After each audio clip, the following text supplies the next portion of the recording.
Okay, so I'm sitting in the wood shop and I want to address this question for you guys. And if you're wondering why I'm sitting in the wood shop, I'm making DIY Christmas trees because that's what I do to get away from my kids. Okay, so the question is, how did they find it when you're pregnant during an exam?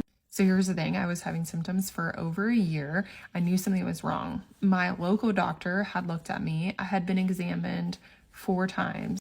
Every single time it was dismissed. A couple of the times we had thought, oh, maybe it's bacterial vaginosis.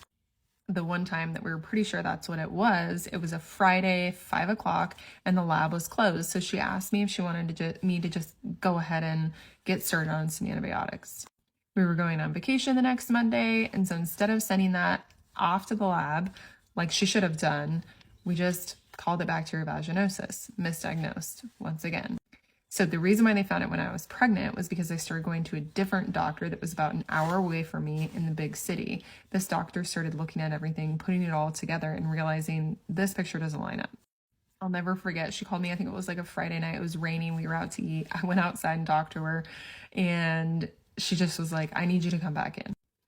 She did one exam. She looked at me and she was like, oh, I think this is a polyp. But she knew at the time what it was. She just didn't want to scare me. She brought me back in the very next day and did another exam. Before cutting into anything, she decided we better get an ultrasound to make sure that we aren't going to harm the baby in any way because she knew I was pregnant. She was my OB.